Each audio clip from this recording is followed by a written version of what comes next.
നമുക്കിന്ന് നമ്മുടെ കോവയ്ക്ക വയ്ക്കാം. എൻ്റെ മുകളിൽ എൻ്റെ കോവൽ കൃഷി കേട്ടോ. ചുവട് താഴെയാ. അതിന് നമ്മൾ കാര്യമായിട്ടൊന്നും ഇതിന് ചെയ്യുന്നില്ല, കാരണം ഈ മുകളിലോട്ട് കയറി വരുന്ന ബുദ്ധിമുട്ടുകൊണ്ട്. ചുവട് താഴെയാണ് ഇതിൻ്റെ, പക്ഷേ ഇഷ്ടംപോലെ ഉണ്ടാകുന്നുണ്ട്. കാര്യമായിട്ട് വളമൊന്നും ചെയ്യുന്നില്ല. അപ്പം കുറച്ചായി, ഒത്തിരി ഇതായതാ. ഇനിയിപ്പം പന്തലല്ല, ഒന്നുകൂടെ ഒന്നെല്ലാം നല്ല ചുവട് ഇനി കണ്ടിക്കണം. ഒത്തിരി പറിച്ച് തന്നെ ചുവട് കണ്ടിച്ചിട്ട് ഇനി നല്ല പന്തലാക്കി കൊടുക്കണം.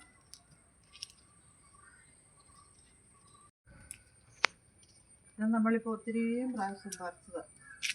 നല്ലൊരു 5-8 കിലോയ്ക്കോളം നമ്മൾ പറിച്ച്. എല്ലാം നനഞ്ഞു കിടക്കുക.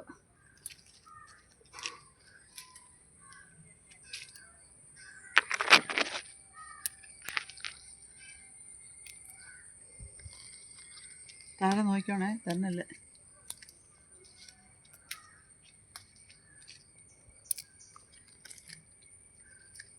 ഇത് കണ്ടോ, ചെടിയെല്ലാം അങ്ങ് പോയി, എന്നാലും അത് ഇഷ്ടംപോലെ ഉണ്ടാകുക.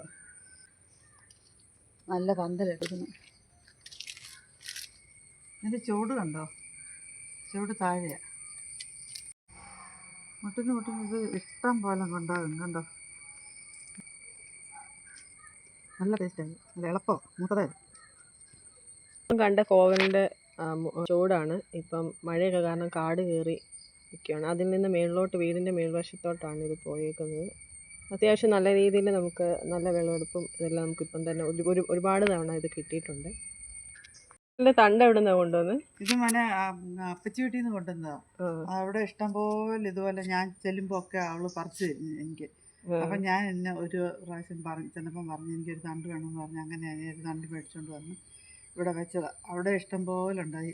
അന്ന് പോലും നമുക്ക് ഇപ്പോൾ 1-2 വർഷത്തോളമായി ഇഷ്ടം പോലെ. ഒരു വർഷം ഞാൻ പറിച്ച് അതിൻ്റെ കായ്ഫലം എല്ലാം എടുത്തു കഴിഞ്ഞ് എല്ലാം കട്ട് ചെയ്ത് കളഞ്ഞേച്ച് പിന്നെ രണ്ടാമത് വീണ്ടും കയറ്റിയതാണ്. ഇനിയിപ്പം 1 വർഷമായി വീണ്ടും. ഇനിയിപ്പോൾ അതിൻ്റെ ചുവട് വെച്ച് കണ്ടിച്ച് പിന്നെ നമുക്ക് കണ്ടിക്കാൻ തോന്നുന്നില്ല, പിന്നെയും അങ്ങ് ഉണ്ടായിക്കൊണ്ട്, അത് കാരണം കണ്ടിക്കാൻ തോന്നുന്നില്ല. ഇനിയിപ്പോൾ ഇച്ചിരി കഴിഞ്ഞിട്ട് കണ്ടിച്ച് കളയണം, കണ്ടിച്ചിട്ട് പുതിയത്. അപ്പോൾ എൻ്റെ ഇന്നത്തെ വിളവെടുപ്പ് കോവയ്ക്കായിരുന്നു. അപ്പം എൻ്റെ വീഡിയോസ് കണ്ട് നിങ്ങൾക്ക് ഇഷ്ടപ്പെടുകയാണെങ്കിൽ എല്ലാവരും ഒന്ന് സപ്പോർട്ട് ചെയ്തേക്കണേ. ഓക്കെ, വീണ്ടും അടുത്ത ഒരു വീഡിയോയിൽ നമുക്ക് കാണാം.